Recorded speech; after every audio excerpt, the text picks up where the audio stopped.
BRS వాళ్ళే దగ్గరుండి బీజేపీకి పార్లమెంట్ లోకి పంపించడానికి ఓట్లు వేయించారు.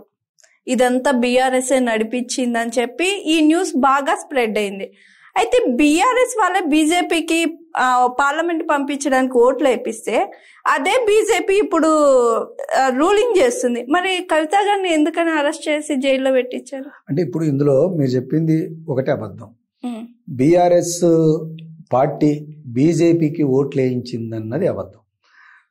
బీజేపీకి బీఆర్ఎస్ ఓట్లు వేపిస్తే కవిత గారు ఇన్ని రోజులు జైల్లో ఉండాల్సిన అవసరం లేదు.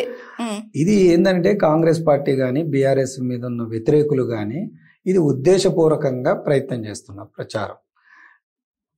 పార్లమెంట్ ఎన్నికల్లో తెలంగాణ ప్రజలు ఎట్ట చూసినారు అని అంటే ఇది కేంద్ర ప్రభుత్వం ప్రధానమంత్రిని ఏర్పాటు చేసే ఎన్నికలు. ఈ ఎన్నికల్లో కాంగ్రెసా బీజేపీ ప్రధానమంత్రి అన్న కోణంలో చూసుకొని అటుపక్కన అంటే మనం మూడో భాగంగానే ఆలోచన చేశారు. అంటే కేంద్రం ఎన్నికలు ప్రధానమంత్రిని ఎంపిక చేసుకోవడానికి జరిగే ఎన్నికలు అది బీఆర్ఎస్ఆ కాంగ్రెస్ అది బీజేపీనా కాంగ్రెసా అనే వైపున ఆలోచన పోయింది. దానివల్ల ఓటింగ్ అటు పోయింది తప్ప బీఆర్ఎస్ చెప్పడం వల్ల బీజేపీకి పోయింది అన్నది పచ్చి అబద్ధం. మరి కవిత గారి పరిస్థితి ఏంటి సార్? కవిత గారికి సంబంధించినంత వరకు ఆల్రెడీ కేసీఆర్ గారు కూడా దీని మీద వ్యాఖ్యానించున్నారు.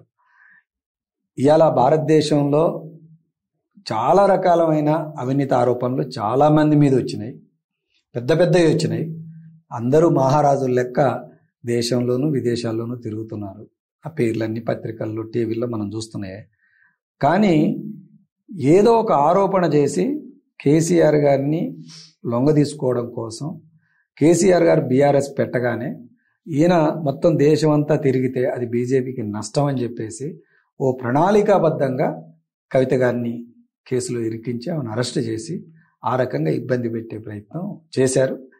అందుకనే సహజంగానే కవిత గారికి సంబంధించినంత వరకు సరే కేసు పెట్టారు కాబట్టి ఎదుర్కోక తప్పదు, కోర్టు పోక తప్పదు. కానీ అంతిమంగా మాత్రం కవిత గారు ఏ తప్పు చేయలేదని బయటకు వస్తారనేది మేము పూర్తిగా విశ్వసిస్తున్నాం. ఏం తప్పు చేయలేదు.